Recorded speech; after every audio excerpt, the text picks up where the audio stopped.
One day in New York a few months ago, I was flirting with this extremely attractive woman in the elevator, and she goes, you know, I'm Mrs. Guillaume. I went, oh, geez, how are you? You did that? Yeah, yes.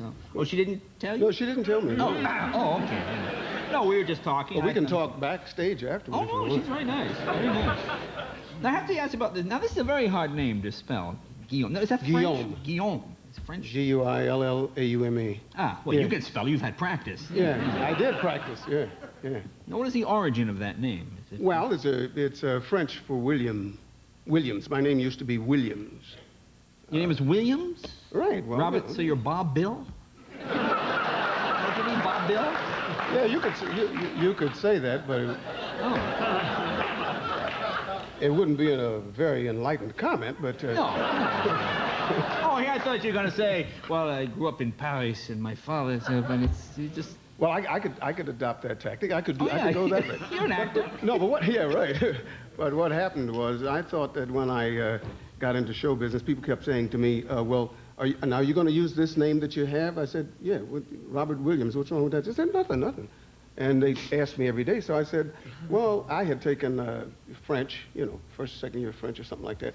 And I said, well, okay, I'll change it to the Frenchification of Williams, which is Guillaume.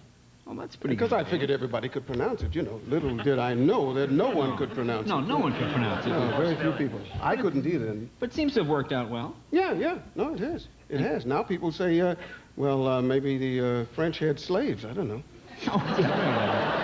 Or they say Robert Gilliam. Gilliam, Gigliami, Guayumi, Gollum, any number of But now, are your kids Williams or are they Guillaume?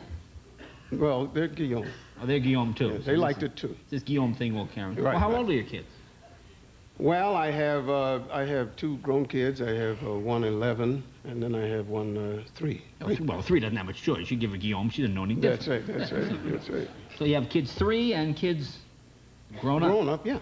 Grown up adult, huge kids. Yeah, well, they're not kids anymore. No, but that's a big gap. And they're not your kids. They're just friends that I know. Just 20 years. They're people I know at this age. It's safe to say Planned Parenthood was not involved here. There's 20 years between them. No. I never had much truck with Planned Parenthood. Obviously, 20 years between kids, yeah. Right. Don't know where that's going. Let me ask you about, seemed funnier at the time, actually. Yeah. Let me ask you about the new show now, Pacific Station. Well, the new show, we've managed to avoid any kind of social relevance. And, Good. It's a wonderful show, fun show. Yeah. It's about a precinct in Venice. Oh, okay. Yeah. Venice, California? Venice, California, okay. Yeah.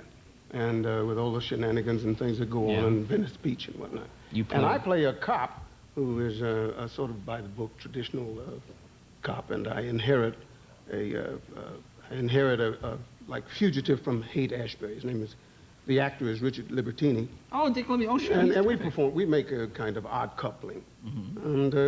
And then there are other, I must get the names of the people in the show in. Ron Liebman. Right, fine actor. Right. Joel Murray, John Hancock, and Megan Galloway. There we are. Yeah, the listing of those names was designed for a little humor, but I see there isn't anything.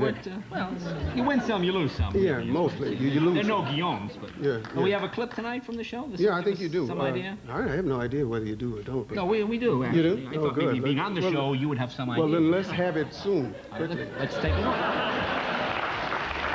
In my 20 years as a detective, I've had 6 partners. And in all that time outside of police work, the only thing we ever talked about were 2 things. Sports and coffee.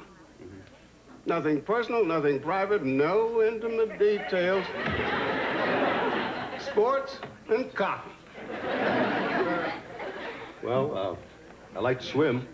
We're going to get along just fine.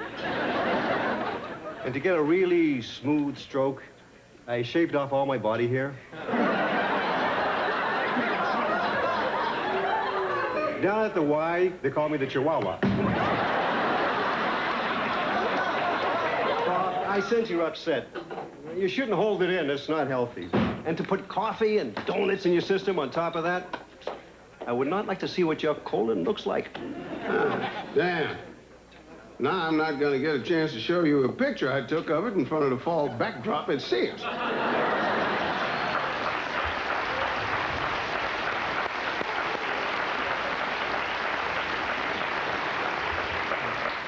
Is that the same sport jacket you had on in the clip? No, it better not be. No, it's not supposed to. Look vaguely familiar. Do you miss doing... How long did you do Benson? Was it 9 years? Is that what I said? Well, I did 2 years on Soap, and then I did 7 years of Benson, the show. Oh, okay. Yeah. And the main thing... See, I didn't know that. I know you did Phantom of the Opera.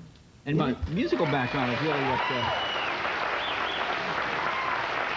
Well, I was sort of lucky to get that. I asked them to let me do it, and they thought it was strange at first, and then they said, not a bad idea. So they got back to me about 6 months later and said, we didn't want you to think we'd forgotten you, but we were just looking for a place to put you. Yeah. And indeed, they put me in Los Angeles, and I had a great time. Oh, you got terrific reviews. No, I had a great time. Just great, just great. Okay, Yeah. the show is called Pacific Station, and it airs this coming Sunday. Right. Terrific. We shall watch. Be right back right after this. Robert Guillaume, Bob Bill. My next two guests are two funny guys who are the #1 radio personalities here in Southern California. They now star in their own show for NBC, which previews this Thursday night, 8:30, following Bill Cosby, and can be seen at their regular time, Sunday at 7, opposite 60 Minutes, The Death Spot, Mark and Brian. Yes.